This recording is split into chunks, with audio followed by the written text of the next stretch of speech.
Chapter 30. The Slammer stood in an obscure place between the homestead and the Northglade wall, hidden between thorny, ragged bushes that looked like they hadn't been trimmed in ages. It was a big block of roughly cut concrete, with one tiny barred window and a wooden door that was locked with a menacing rusty metal latch, like something out of the Dark Ages. Newt took out a key and opened it up, then motioned for Thomas to enter. "There's only a chair in there and nothing at all for you to do. Enjoy yourself." Thomas groaned inwardly as he stepped inside and saw the one piece of furniture, an ugly, rickety chair with one leg obviously shorter than the rest, probably on purpose. Didn't even have a cushion. "Have fun," Newt said before closing the door. Thomas turned back to his new home and heard the latch close and the lock click behind him.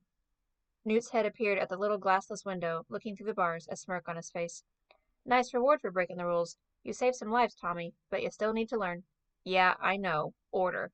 Newt smiled. "You're not half bad, Shank. But friends or no, gotta run things properly, keep us buggers alive. Think about that while you sit here and stare at the bloody walls." And then he was gone.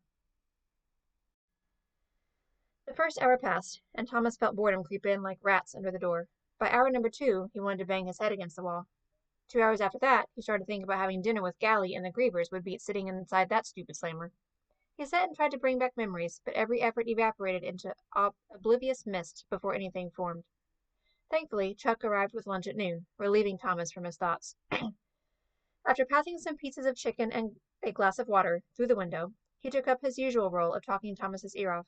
"Everything's getting back to normal," the boy announced. "The runners are out in the maze, everyone's working. Maybe we'll survive after all. Still no sign of Gally. Newt told the runners to come back lickety-split-splickety if they found his body.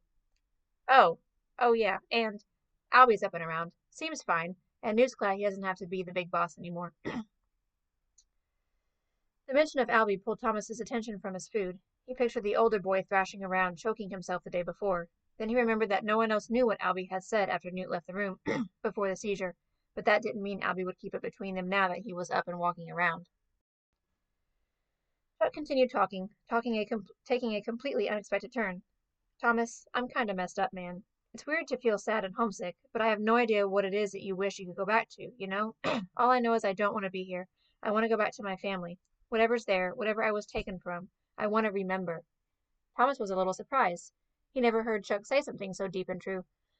"I know what you mean," he murmured.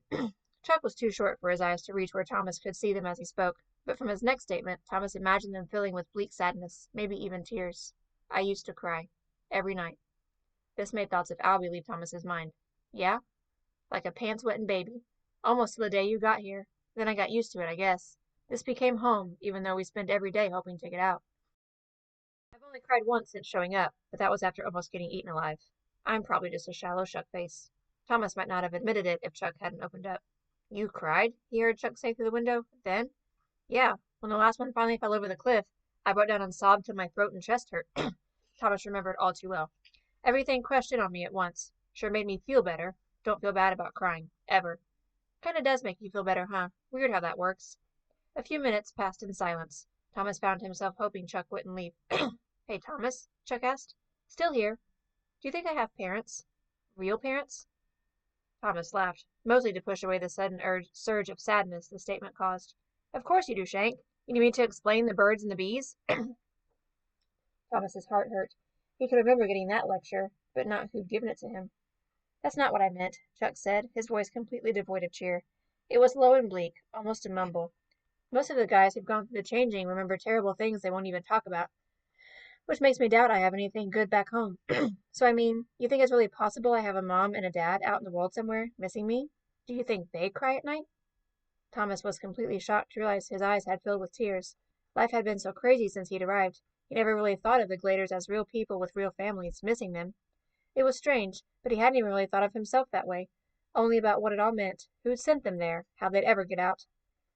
For the first time, he felt something for Chuck that made him so angry he wanted to kill somebody. The boy should be in school, in a home, playing with neighborhood kids. He deserved to go home at night to a family who loved him, worried about him, a mom who made him take a shower every day, and a dad who helped him with his homework. Thomas hated the people who'd taken this poor, innocent kid from his family. He hated them with a passion he didn't know a human could feel. He wanted them dead, tortured even. He wanted Chuck to be happy. But happiness had been ripped from their lives. Love had been ripped from their lives. "Listen to me, Chuck." Thomas paused, calming down as much as he could, making sure his voice didn't crack. "I'm sure you have parents. I know it. Sounds terrible, but I bet your mom is sitting in your room right now, holding your pillow, looking out at the world that stole you from her. And yeah, I bet she's crying. Hard, puffy-eyed, snotty-nosed crying. The real deal. Chuck didn't say anything, but Thomas thought he heard the slightest of sniffles. Don't give up, Chuck. We're gonna solve this thing. Get out of here. I'm a runner now. I promise on my life I'll get you back to that room of yours. Make your mom quit crying. And Thomas meant it. He felt it burn in his heart. Hope you're right, Chuck said with a shaky voice. He showed a thumbs up sign in the window, then walked away. Thomas stood up to pace around the little room, fuming with an intense desire to keep his promise. I swear, Chuck, he whispered to no one, I swear I'll get you back home.